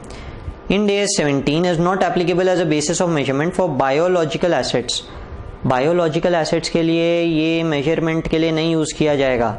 तो बायोलॉजिकल एसेट्स कौन से, लीज पे दिए होंगे, वही वाले होंगे, held by lessee, provided by lessor, same कहानी है भाई, लीज पे दिया है अंडर ऑपरेटिंग लीज, वो भी सिर्फ ऑपरेटिंग लीज वाले, data covered under the standard of agriculture. अब ये वापस से वैसा ही एग्जांपल बन रहा है, वहां इन्वेस्टमेंट प्रॉपर्टी थी, यहाँ पे एग्री है, एग्री वाला बायो एसेट, बायोलॉजिकल एसेट, और दूसरा है नॉन एग्री बायो एसेट, है ना। एक एग्री बायो एसेट बन रहा है और एक नॉन एग्री बायो एसेट बन रहा है, और लीज 2 प्रकार की बन रही है, फाइनेंस लीज और ऑपरेटिंग लीज, है ना, फाइनेंस लीज और ऑपरेटिंग लीज। तो पहले हम फाइनेंस लीज की बात कर रहे हैं, फाइनेंस लीज।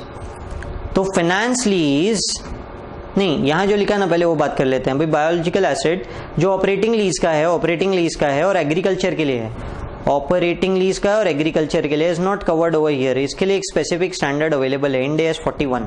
एग्रीकल्चर करके एक नया स्टैंडर्ड है इंड AS में, इंड AS 41, ये वहां कवर्ड है। अच्छा फाइनेंस लीज के लिए दिया तो यहाँ कवर्ड है, तो यहाँ कवर्ड है। अच्छा एग्रीकल्चर वाला नहीं है तो यहाँ कवर्ड है। कौन सा? Finance lease. ऑपरेटिंग लीज है क्या? हाँ, ये तो पूरे के पूरे कवर्ड है। इससे पहले वाले में क्या हुआ था? इन्वेस्टमेंट प्रॉपर्टी कवर्ड नहीं था, ऑपरेटिंग लीज वाला। यहाँ एग्री वाला ऑपरेटिंग लीज कवर्ड नहीं है, नॉन एग्री वाला कवर्ड है, फाइनेंस लीज कैसा भी कवर्ड है। क्लियर है, समझ में आ रहा है? यहाँ तो भाई बायोलॉजिकल एसेट्स ही कवर्ड नहीं है, AS में तो बायोलॉजिकल एसेट्स ही कवर्ड नहीं है। चलिए एग्जांपल देखते हैं। Bollymers Private Limited provides animals on lease for various movie scenes. Movies के लिए लोग एनिमल्स लीज पे देते हैं। It provides Bengal tiger for the movie Kaal. अभी काल करके एक मूवी आई थी ना, उसके लिए इन्होंने बंगाल टाइगर दिया था at a lease value of 1 lakh per month. 1 lakh रुपए पर मंथ के लिए दिया था। कितने पीरियड के लिए दिया था? 1 साल। Determine whether covered under AS 17 or not. AS 17 में कवर्ड है या नहीं, तो एक्सक्लूडेड क्या है भाई? बायोलॉजिकल एसेट्स एक्सक्लूडेड है। कौन से? एग्री वाले एक्सक्लूडेड है। एग्री में कौन से? लीज का नेचर क्या? Operating lease. तो यहाँ पे नेचर क्या है भाई? यहाँ तो नेचर ऑपरेटिंग लीज है, क्योंकि जो शेयर होता है ना उसकी लाइफ 1 साल से ज्यादा होती है, हमको पता है। तो 1 साल का है यहाँ पे पीरियड, तो ये ऑपरेटिंग लीज है, तो ये ऑपरेटिंग लीज है। पर ये एग्री के लिए नहीं है ना। क्या मूवी बनाना एग्री होता है? नहीं होता ना। तो मूवी बनाने के लिए दिया, इसीलिए इसको क्या बोलेंगे हम लोग? नॉन एग्री पर्पस वाला, नॉन एग्री पर्पस। तो नॉन एग्री बोलते ही कवर्ड हो गया ना, नॉन एग्री बोलते से ही कवर्ड हो गया। समझ में आ रहा है? चलिए आपको एक शॉर्ट ट्रेलर दिखा देते हैं काल मूवी में जो सीन्स थे।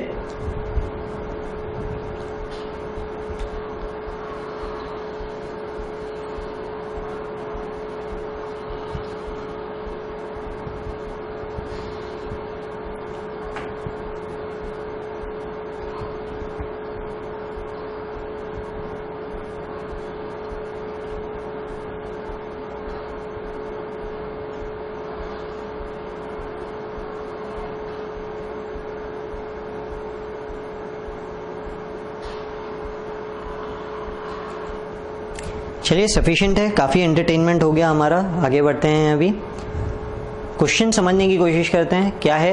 एनिमल्स है। एनिमल्स कौन से? ट्रेंड एनिमल्स है। ऐसा नहीं कि जंगल से उठा के ला दिया। हाँ, शेर को ऐसे जंगल से उठा के नहीं लाया, ट्रेंड है।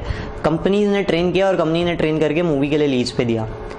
तो ऐसी बहुत सारी कंपनीज होती है जो एनिमल्स वगैरह को ट्रेन करते हैं, ट्रेन करके प्रोवाइड करते हैं। तो बस उन्हीं की बात हो रही है कि बायोलॉजिकल एसेट है ना, बायोलॉजिकल एसेट है, नॉन एग्री पर्पस का कवर्ड है भाई। AS 17 के अंदर में कवर्ड है, AS 17 में अकाउंटिंग होगी। लिख देंगे भाई नॉन एग्री है, नॉन एग्री है और ऑपरेटिंग लीज है, इसीलिए कवर्ड है, इसीलिए कवर्ड है। ठीक है, चलिए लीज पीरियड कितना है? ये 1 साल है भाई, लीज पीरियड 1 साल है, तो इसीलिए यहाँ पे ऑपरेटिंग लीज के नाम पे कवर्ड है। ठीक है, चलिए आगे बढ़ते हैं। ABK limited takes on lease cows. भाई काउज ले लिए इन्होंने लीज पे फ्रॉम फार्मर्स, काफी सारे फार्मर्स से around Ludhiana at a rental of 1 lakh per annum, 1 lakh रुपए पर एनम की लीज पे फॉर 1 ईयर। लेटर रिन्यूएबल, ये हर साल रिन्यूएबल है। Whether the lease is covered under AS 17 or not, whether lease is covered under AS 17 or not. तो भाई किसके लिए लिया है तुमने लिया किसके लिए? एग्री पर्पस के लिए लिया है क्या? हाँ, एग्री पर्पस के लिए लिया है। पीरियड क्या है? 1 साल का पीरियड है, इसीलिए ऑपरेटिंग लीज हो जाएगा। भाई रिन्यूएबल होना हो, 1 साल के लिए लिया है ना, ऑपरेटिंग लीज हो जाएगा। ऑपरेटिंग लीज एग्री के लिए बस वो ट्रिगर ही क्लिक हो गया ना, एग्री के लिए ऑपरेटिंग लीज आया तो एक्सक्लूड कर दिया भाई। इंड AS 17 से एक्सक्लूडेड है, इंड AS 17 से एक्सक्लूडेड है। समझ गए ना? चलिए क्या होता अगर ये फाइनेंस लीज होता? What if this was a finance lease? फिर कवर्ड होता, फिर कवर्ड होता, हम जानते हैं कि भाई कवर्ड होता है ना। चलिए आगे बढ़ते हैं। ठीक है, हम लोग फाइनेंस लीज के अंदर में किन किन को कवर करते हैं? लैंड को कवर करते हैं, लैंड एंड बिल्डिंग को कवर करते हैं। पर लैंड एंड बिल्डिंग अगर इन्वेस्टमेंट के लिए हो, ऑपरेटिंग लीज इन्वेस्टमेंट प्रॉपर्टी, तो नहीं करते। फिर बायोलॉजिकल एसेट्स को कवर करते हैं, पर एग्री ऑपरेटिंग लीज वाले कवर नहीं करते। ठीक है, क्लियर है यहां तक के? अब अगला देखते हैं। AS 17 IND AS 17 requires that in case of operating lease, where escalation on lease rental is in line with expected general inflation, भाई इन्फ्लेशन के साथ लाइन में है, so as to compensate the lessor, compensate करने के लिए lessor को for expected inflation, भाई इन्फ्लेशन से कंपेंसेट करने के लिए हमने उसमें कुछ एस्केलेशन डाल के रखा है, तो एस्केलेशन को स्ट्रेट लाइन नहीं करना है, तो एस्केलेशन को स्ट्रेट लाइन नहीं करना है। AS 19 के अंदर आपको जो भी ऑपरेटिंग लीज में लीज रेंट मिल रहा है, lease rental to be charge to PNL on straight line basis for इसके ऑपरेटिंग लीज। मैं जानता हूँ काफी सारे लोगों ने ये क्वेश्चन किया ही नहीं होगा कभी। बहुत सिंपल है, अगर लीज रेंट हर साल बढ़ रहा है, थोड़े थोड़े अमाउंट से बढ़ रहा है, तो आपको उसे स्ट्रेट लाइन करना पड़ता है, कंपलसरी और रिक्वायर्ड टू स्ट्रेट लाइन। पर इंड AS के अंदर में ऐसा नहीं है, बोलता है इंड AS भाई इन्फ्लेशन से है क्या तो स्ट्रेट लाइन मत करो, इन्फ्लेशन के अलावा है तो स्ट्रेट लाइन कर देना, इन्फ्लेशन के अलावा है तो स्ट्रेट लाइन कर देना। चलिए क्वेश्चन के साथ बताता हूँ क्या होगा। Avis lease limited gave on lease a car to Le Meridien group, Le Meridien group को कार दे दिया फॉर इट्स गेस्ट। चार्ज क्या करता है 1,50,000 per annum with escalation, escalation के साथ चार्ज करता है, एस्केलेशन है 10,000 पर एनम। कितने पीरियड के लिए 5 साल, 5 साल के लिए ली मेरिडियन को देके रखा है। Determine the lease rent to be charge to PNL each year if the inflation rate is 5%, inflation rate 5% है तो क्या होगा, है ना। तो देखिए पहले तो यहाँ क्या लिखा है उस पर आप दिमाग मत लगाइए, मैं जो बोल रहा हूँ बस उसके ऊपर दिमाग लगाइए, ठीक है। मैं ये यहाँ दिखाता हूँ आपको, यहाँ पे देखिए ये जो भी आपको लीज का अमाउंट मिला है, ये जितना भी लीज का अमाउंट मिला है जरा टोटल निकालिए तो सही है। आपको जो पूरा का पूरा मिला है, पहले साल 1.5 लाख, फिर 10,000 से बढ़ के 1,60, फिर 10,000 से बढ़ के 1,70, फिर 1,80 और फिर 1,90, टोटल इतना मिला है ना आप लोगों को। पहले एक बार का टोटल निकाल लीजिए कि भाई कितना मिला है, कितना मिला है।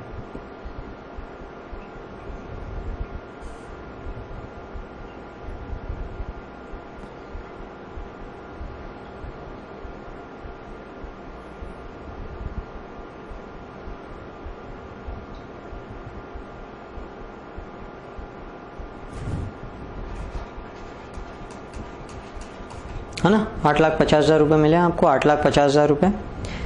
तो ये जो 8,50,000 रुपए मिले हैं divided by 5 has to be straight line every year. AS 19 एकदम प्रिसाइज, कुछ भी हो कितना भी हो पूरा का पूरा स्ट्रेट लाइन करने का है, पूरा का पूरा स्ट्रेट लाइन करने का है।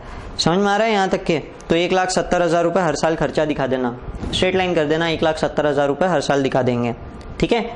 AS अब बाई चांस कंपेरेटिव में नहीं आया, सिर्फ स्ट्रेट लाइन करने आ गया तो भाई ऐसे सॉल्व कर लेना, बस इतना देख लेना।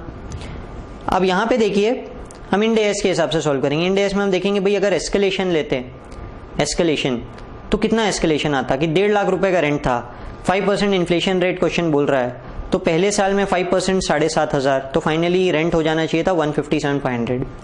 दूसरे साल में वो 157,500 पे 5% कितना 7,875 का और एस्केलेशन हो जाता, तो रेंट कितना हो जाता 165। फिर तीसरे साल में वही 165 पे 5% 8,269, है ना।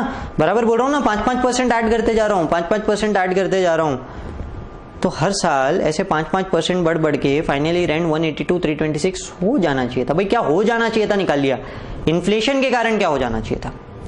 तो इन्फ्लेशन के कारण हर साल रेंट कितने से बढ़ा, पहला साल तो पहला साल है, अभी तो क्या इन्फ्लेशन। अगले साल हमें दिख रहा है ना इनका 157,500 हो गया, इन दोनों का डिफरेंस, इन दोनों का डिफरेंस 7,500।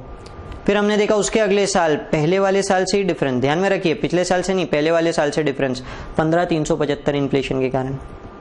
उसके बाद उसके नेक्स्ट ईयर पहले साल से डिफरेंस, हर बार मैं पहले साल से डिफरेंस दिखा रहा हूँ, ये ध्यान में रखना, ये ध्यान में रखना, हमारे काम का है, ये फिगर्स की जरूरत है हमको। यहाँ तक तो समझ गए ना, यहाँ तक कैलकुलेट कर लीजिए एक बार अच्छे से, यहाँ तक के अच्छे से कैलकुलेट कर लीजिए क्या हुआ है। यहाँ तक के हमने हर साल जो रेंट बढ़ रहा था कार का, ये जो कार का एविस ने ली मेरिडियन को दिया था, इसका रेंट जो हर साल बढ़ रहा है हम निकाल रहे हैं, उसमें इन्फ्लेशन कंटेंट कितना है। तो 5% हर साल बढ़ रहा है, तो हमने वो पहले इन्फ्लेशन कंटेंट निकाल लिया। पहले ये पूरा कैलकुलेट कर लेना, ठीक है, पहले इतना पूरा कैलकुलेट कर लेना, इसकी हमें जरूरत है, ठीक है। बढ़ूं आगे, बढ़ूं, नहीं आया होगा पॉज कर लेना एक बार का वीडियो, पहले कैलकुलेट कर लेना, यहां तक मिला लेना, फिर आगे बढ़ना, फिर आगे बढ़ना। अब ये नेक्स्ट ईयर क्या होगा, नेक्स्ट ईयर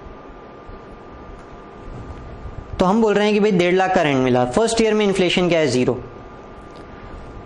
तो 1.5 लाख पूरा ही है। फिर उसके नेक्स्ट ईयर कितना हो गया 1,60,000, तो उसमें इन्फ्लेशन कितना है 7,500, भाई इन्फ्लेशन कितना है 7,500, तो 7,500 रुपए छोड़ दो, बाकी का जो रेंट है वो विदाउट इन्फ्लेशन है, 152,500 है ना, 160 हो गया, 10,000 बढ़ गया, इसमें 7,500 इन्फ्लेशन का है, यानी जो बाकी का अमाउंट है ना, बाकी का अमाउंट जो इन्फ्लेशन को छोड़ के, ध्यान में रखिए, बस मैंने क्या किया, बहुत सिंपल चीज किया, इतना कोई रॉकेट साइंस नहीं है। 5% जो था, 5% वो इन्फ्लेशन था, वो 5% मैंने हटा दिया, 5% हटा दिया, तो फिर वो 5% जैसे ही हटा तो कितना बचता है, 150 to 500, वो विदाउट इन्फ्लेशन है। फिर थर्ड ईयर में भी आपने निकाला था 15,375 है ना, थर्ड ईयर में मैंने बोला था ना ये सब यूज करेंगे, यहाँ यूज करें। 15,375 निकाला था, तो 154,625 निकाल दिया, 170 में से निकाल दिया, वैसे ही 180 में से उसके नेक्स्ट ईयर का निकाल दिया, 190 में से उसके नेक्स्ट ईयर का निकाल दिया, विदाउट इन्फ्लेशन वाला निकाल दिया। भाई इन्फ्लेशन इज गॉन, अब इसमें इन्फ्लेशन नहीं है, तो बिना इन्फ्लेशन वाला रेंट 5 साल में कितना मिलने वाला है, 7,71,155, 7,71,155, बस ये पांचों का टोटल, और कुछ नहीं। यहां तक निकाल लीजिए, क्या कीजिए, बस इन्फ्लेशन हटा दीजिए, आपने 5% इन्फ्लेशन निकाला, इन्फ्लेशन को माइनस कर देंगे, तो बचे हुए रेंट को क्या करना है भाई, इन्फ्लेशन को स्ट्रेट लाइन नहीं करना है, इंड एस बस इतना बोलता है, इन्फ्लेशन को स्ट्रेट लाइन नहीं करना, तो इसको तो स्ट्रेट लाइन करना पड़ेगा ना, इन्फ्लेशन को स्ट्रेट लाइन नहीं करना है, इसको तो करो, इसको तो करो। क्लियर है, समझ में आ रहा है मैं क्या बोल रहा हूं? तो this is required to be straight line, हम उसे स्ट्रेट लाइन कर देंगे, 7,71,155 को 5 से डिवाइड कर देंगे और हर साल रिकॉग्नाइज कर देंगे। और इन्फ्लेशन उसे रिकॉग्नाइज करेंगे या नहीं, वो भी तो कैश में मिल रहा है ना, यहां हमको इतनी कैश मिल रही है, दिस इज द अमाउंट जो हमको मिल रहा है, इसमें से हमने इन्फ्लेशन माइनस कर दिया, तो इन्फ्लेशन छोड़ के इतना अमाउंट मिल रहा है, पर इन्फ्लेशन भी तो मिल रहा है कैश में, तो इन्फ्लेशन का क्या, तो inflation will be added, inflation जो जिस साल का जितना है वो उस साल में ऐड हो जाएगा, इन्फ्लेशन जो जिस साल का जितना है वो उतने साल में ऐड हो जाएगा, पहले स्ट्रेट लाइन कर देंगे और फिर जिस साल का जितना इन्फ्लेशन उतना सीधा सीधा ऐड करने का है, सिंपल सा फंडा है एकदम। क्लियर है, समझ में आ रहा है मैं क्या बोल रहा हूँ, कोई रॉकेट साइंस नहीं है। पहले क्या किया, इन्फ्लेशन निकाल दिया कितना कितना था, फिर क्या किया, जो रेंट मिल रहा है एक्चुअली जो मिल रहा है उसमें से इन्फ्लेशन माइनस कर दिया, उसमें से इन्फ्लेशन माइनस कर दिया, बचा हुआ स्ट्रेट लाइन डिवाइड बाय जितने भी ऑपरेटिंग लीज के ईयर्स होंगे, जैसे यहाँ 5 स्ट्रेट लाइन, और उसमें वापस इन्फ्लेशन ऐड कर दिया, इन्फ्लेशन निकाला, माइनस किया, स्ट्रेट लाइन किया, इन्फ्लेशन वापस ऐड कर दिया, बस और कुछ नहीं किया, और कुछ भी नहीं किया। तो हर साल कितना कितना रेंट रिकॉग्नाइज करना है ये मिल जाएगा। क्लियर है, समझ में आ रहा है मैं क्या बोल रहा हूं? बढ़े आगे,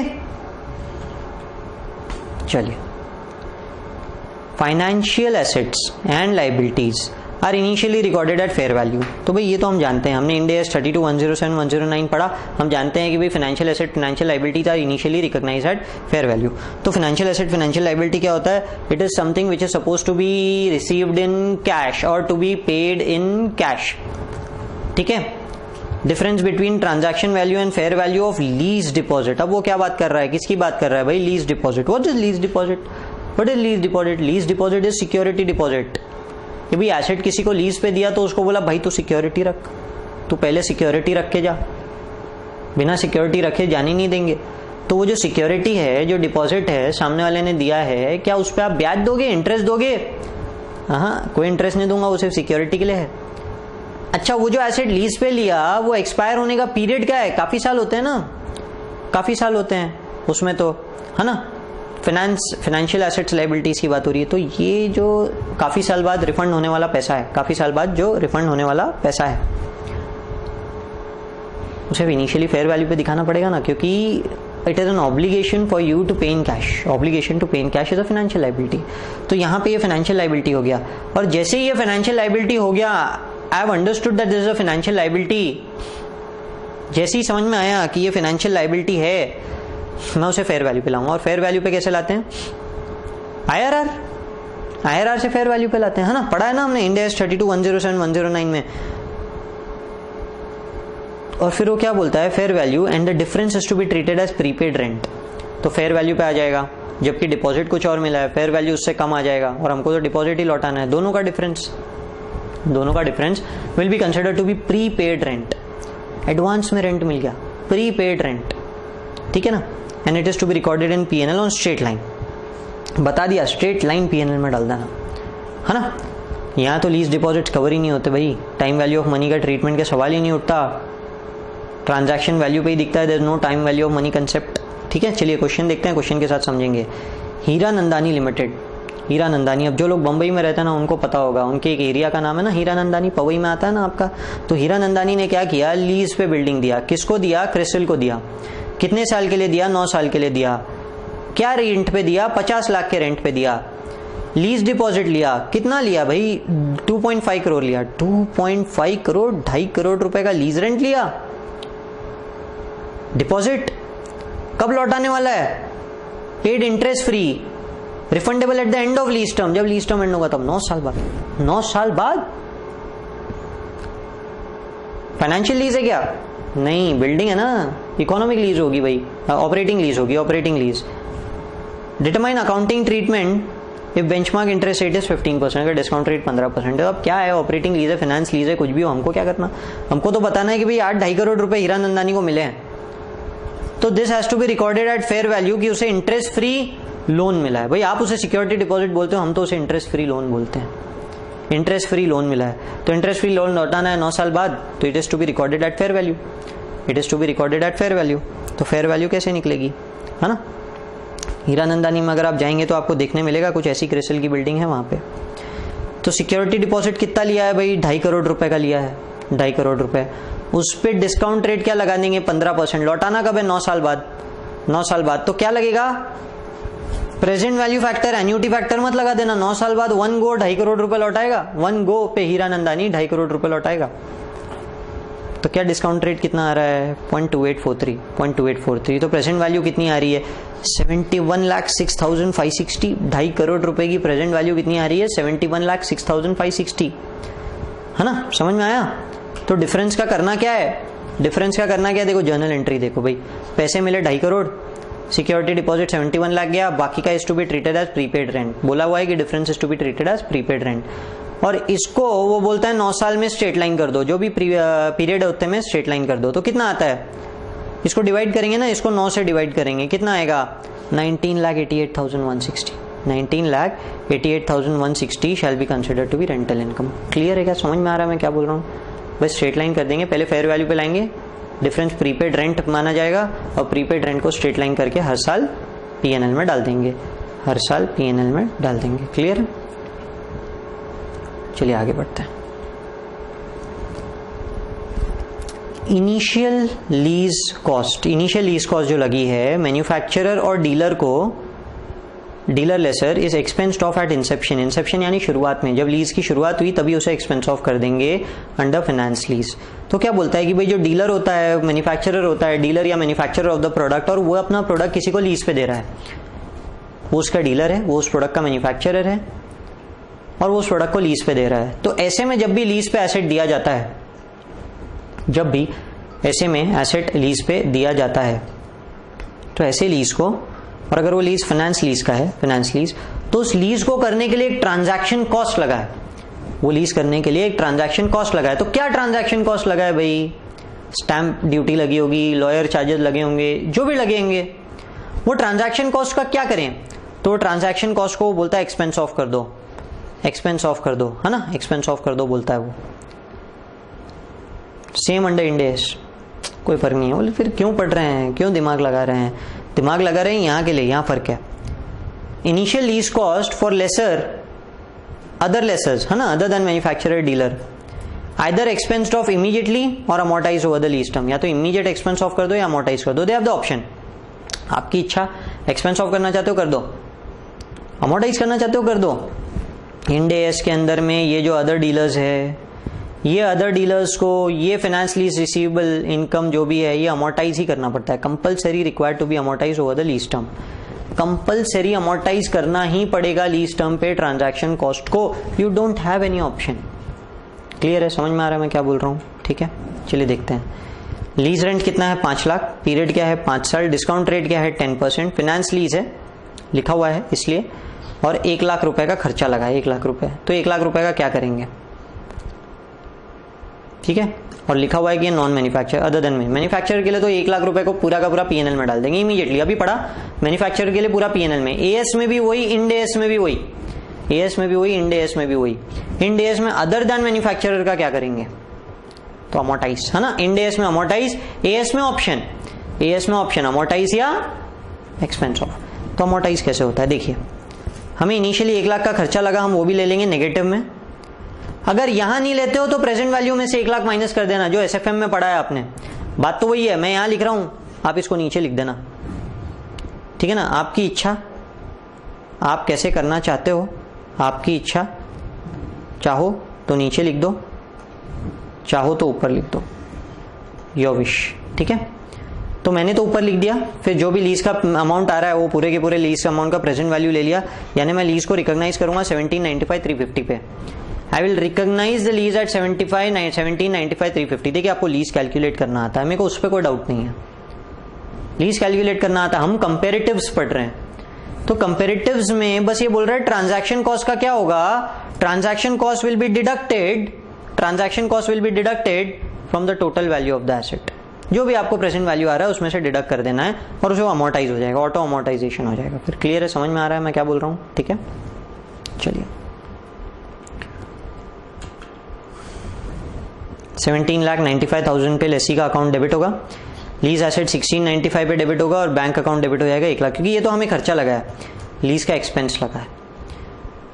फिर उसके बाद क्या होगा, 10% पे डिस्काउंटिंग किया ना, 10% का बेंचमार्क रेट है, तो 179 पे लेसी का अकाउंट में इंटरेस्ट डाल देंगे और एक्चुअल रीपेमेंट कितना होगा 5 लाख का। तो ये वाला पार्ट तो आपने पढ़ा है, AS 19 में पढ़ा है, मैं बस ये वाले पार्ट की बात कर रहा हूँ कि 1795 लेसी के अकाउंट में डालेंगे, जिसमें से लीज एसेट का सिर्फ 1695 डालेंगे और 1 लाख रुपए तो आपने पे किए। क्लियर, एब्सोल्युटली क्लियर, समझ में आ रहा है मैं क्या बोल रहा हूँ, ठीक है। चलिए initial direct cost incurred by lessor, initial direct cost incurred by lessor under operating lease is as added to the leased asset. Lease asset को ऐड कर देना है, amortized over the lease term, lease term पे पूरी तरह से amortise कर देना है। यहां पे AS 19 क्या बोलता है कि initial lease cost incurred by manufacturer is to be expensed out. तो मैन्युफैक्चरर के लिए AS क्या बोलता है, भाई फाइनेंस लीज हो या ऑपरेटिंग लीज हो एक्सपेंस ऑफ कर दो। AS क्या बोलता है, मैन्युफैक्चरर या नॉन डीलर के लिए इनिशियल कॉस्ट एक्सपेंस ऑफ कर दो, आपकी इच्छा, एक्सपेंस ऑफ करना एक्सपेंस ऑफ कर दो एट इंसेप्शन इटसेल्फ, चाहे फाइनेंशियल लीज है चाहे ऑपरेटिंग लीज। पर अदर दैन के लिए अमोर्टाइज करना अमोर्टाइज करो, अमोर्टाइज करना अमोर्टाइज करो, इंसेप्शन पे एक्सपेंस ऑफ करना एक्सपेंस ऑफ कर दो। The option is kept open for them. पर इंड AS के अंदर में तो कंपलसरी अमोर्टाइजेशन ही बोला है, ठीक है ना, कंपलसरी अमोर्टाइजेशन ही बोला है। ऑपरेटिंग लीज में भी, ऑपरेटिंग लीज में भी क्लियर है। लीज एंड क्या है, 5 लाख, 5 साल का पीरियड है, 1 लाख रुपए का इनिशियल खर्चा लगा, तो क्या करेंगे भाई, 1 लाख रुपए को डिवाइड कर देंगे 5 से और अमोर्टाइज कर देंगे। सिंपल है, 5 से डिवाइड कर दो, अमोर्टाइज कर दो 20 साल, ठीक है। फाइनेंस लीज है तो प्रेजेंट वैल्यू से डिडक्ट कर दो, ऑपरेटिंग लीज है तो इसमें से 20,000 ईच ईयर अमोर्टाइज, ठीक है। चलिए लीज इंसेंटिव, लीज के लिए लीज पे मिलने वाला incentive are recognised as by both lessor and lessee as reduction from rental income and expensed over the lease term. पूरे के पूरे लीज टर्म पे एक्सपेंस ऑफ करना है। लीज पे कुछ इंसेंटिव मिला है, लीज पे कुछ इंसेंटिव मिला है लेसी को, वो इंसेंटिव को स्ट्रेट लाइन कर देना है, over the lease term recognize करना है, सिर्फ जब मिलेगा तब नहीं, पूरे लीज टर्म पे रिकॉग्नाइज कर देना है। ऐसी कोई गाइडेंस AS 19 में नहीं है, कोई भी ऐसी गाइडेंस AS 19 में नहीं है ना। चलिए देखते हैं, समझने की कोशिश करते हैं, क्वेश्चन देखते हैं। Humaira Limited give its building on lease to school, school पे लीज पे दिया, कितना, 1.5 लाख रुपए पर मंथ, 1.5 लाख रुपए पर मंथ पे for the period April to March, April से लेके अप्रैल 2015 से लेके मार्च 2016 तक।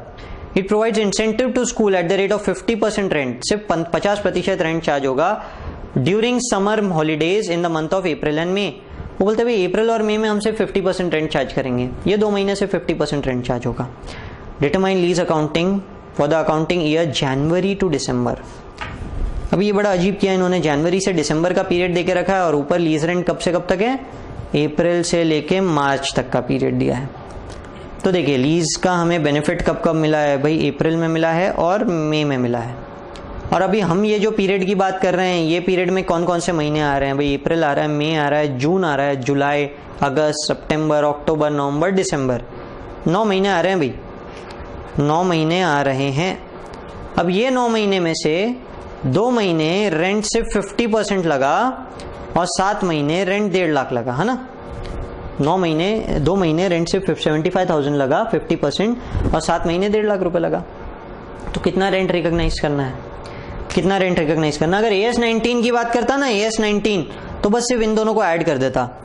ये जो दोनों फिगर्स आपने निकाले ना अभी, 2 × 75,000, 7 × 1,50,000, इन दोनों को ऐड करके डाल देता एक्सपेंस ऑफ। पर क्योंकि हम इंड AS पढ़ रहे हैं, क्योंकि हम इंड AS पढ़ रहे हैं और इंड AS बोलता है भाई it is to be recognize over the whole period, over the whole period, तो पूरा कैलकुलेशन होगा कि भाई 1.5 लाख रुपए का रेंट है, समर में 75,000 लग रहा है, तो टोटल रेंट कितना, पूरा लीज टर्म में टोटल रेंट कितना, 1.5 लाख 10 महीने और 75,000 2 महीने। 1 साल का एग्रीमेंट है ना, 1 साल का, तो 1.5 लाख 10 महीने और 75,000 2 महीने, तो टोटल कितना हो रहा है, 16,50,000। टोटल कितना आ रहा है, 16,50,000 to be recognize over the complete lease term. ये देखो 12 से डिवाइड कर देंगे, हर साल रेंट कितना रिकॉग्नाइज होगा, 137,500। हर महीने, सॉरी हर महीने रेंट कितना रिकॉग्नाइज होगा, 137,500। तो टोटल लीज रेंट 2015 का कितना हो जाएगा, 137,500 फॉर 9 मंथ्स, 9 महीने आए ना इस साल, 1237,500। जबकि AS में क्या कर रहे थे, AS में क्या कर रहे थे, 75,000 इंटू 2 कर रहे थे, फिर 1,50,000 इंटू 7 कर रहे थे और फिर रिकॉग्नाइज कर रहे थे, है ना।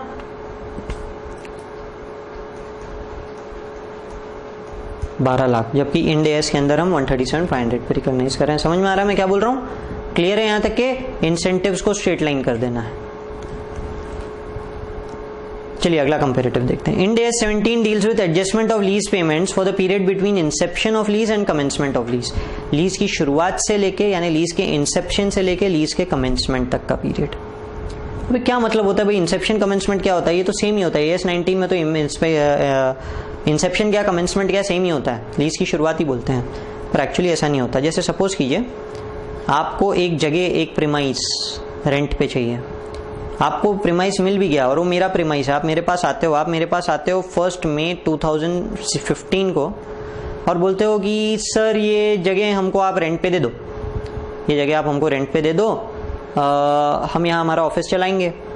तो आपने जगह देखी, जगह में कुछ भी नहीं है, मतलब मैंने ना पेंटिंग करके रखी है ना टाइल्स लगा के रखी है, कुछ भी नहीं, पर आप मुझे बोलते हो कि सर कुछ बेसिक वर्क आप करके दो, मतलब पेंटिंग आप करके दो, टाइल्स आप लगा के दो, हम जगह ले लेंगे रेंट पे। और अगर आप कंफर्म करते हो तो हम फर्नीचर बनाना शुरू करते हैं, है ना। तो मुझे आपकी बात पड़ गई, आपको भी मेरी बात पड़ गई, तो अब बात भरोसे की आ जाएगी, because you don't know me, I don't know you. आपको तो बस जगह देखी है आपने, आप मेरे पास आ गए। अब ऐसा ना हो कि मैं पेंटिंग कर दूं, टाइल्स लगा दूं और आप पीछे हट जाओ, या फिर आप फर्नीचर बना दो और मैं पीछे हट जाऊं, दोनों में से कोई भी पीछे हट सकता है। तो आज ही बोला जाएगा भाई एग्रीमेंट तो आज ही बनेगा, एग्रीमेंट तो आज ही बनेगा, तो ठीक है भाई एग्रीमेंट आज ही बना लेते हैं। तो इंसेप्शन हो गया 1 मई को, क्या हो गया, इंसेप्शन हो गया लीज का। पर क्या लीज की शुरुआत भी हो गई, ना मैंने मेरा काम किया ना आपने आपका, ना आप ऑफिस शुरू कर सकते हो ना मैंने टाइल्स वाइल लगाए, तो दोनों में से कोई भी अपना काम कर नहीं सकता। तो ऐसे इंसेप्शन का क्या फायदा। तो इंसेप्शन के बाद हमने एक पीरियड देके रखा है 60 डेज का कि भी 1 जुलाई 2015 से हम रेंट शुरू करेंगे। तो जिस दिन से रेंट शुरू करेंगे ना is known as commencement, commencement इस पॉइंट से होगा। तो ये जो पीरियड है ना 2 महीने का, ये 2 महीने के पीरियड में जो भी खर्चे लगेंगे उनके एडजस्टमेंट्स क्या करना है, लीज के दौरान जो भी खर्चे कर रहे हैं उनका एडजस्टमेंट क्या करना है। बहुत सिंपल फंडा है, बहुत सिंपल कंसेप्ट दिया है कि भाई एडजस्टमेंट क्या है, एसेट की लाइफ अच्छी खासी है क्या, बेनिफिट मिलेगा क्या ओवर द पीरियड, तो फिक्स एसेट में डाल देना, नहीं मिलेगा तो एक्सपेंस ऑफ कर देना। यानी वो सीधा बोलता है भाई जो स्टैंडर्ड उसको रेलेवेंट है उस खर्चे को उसमें डाल दो, ऐसा ही बोलता है बस, और कुछ नहीं बोलता। पर उस हिसाब से उसकी अकाउंटिंग करनी पड़ेगी। समझ में आ रहा है मैं क्या बोल रहा हूं, ठीक है। चलिए इस पॉइंट पे हमारा इंड AS 17 एंड होता है। क्या क्या पढ़ा हमने इंड AS 17 के अंदर। Ind AS 17 cover includes land lease transaction, it includes building property, building land and buildings other than investment property operating lease, investment property operating lease. फिर हमने पढ़ा बायोलॉजिकल एसेट्स के बारे में कि biological assets are included other than agricultural operating lease, agricultural operating lease. फिर हमने पढ़ा inflation is not required to be straight line, inflation not required to be straight line, है ना। फिर उसके बाद में हमने पढ़ा कि सामने ट्रांजैक्शन कॉस्ट जो भी होता है, transaction cost other than manufacturer, finance lease का transaction cost other than manufacturer is required to be amortise. AS में तो ऑप्शन है अमोर्टाइज या जो भी करना है। सेम इज द कंसेप्ट की ऑपरेटिंग लीज है और मैन्युफैक्चरर हो या other than manufacturer is required to amortize under Ind AS, यहाँ पे ऑप्शन है ना। फिर उसके बाद में हमने पढ़ा उसके बाद में हमने पढ़ा adjustment of lease during Inception, Inception से कमेंसमेंट के बीच में जो भी खर्चे लग रहे हैं, इंसेप्शन जब हुई से लेके कमेंसमेंट के बीच में जो भी खर्चे हो रहे हैं उसका अकाउंटिंग ट्रीटमेंट क्या करना है, which is not covered under AS 19। Clear है, ध्यान में आ रही है ये सारी की सारी बातें, ठीक है।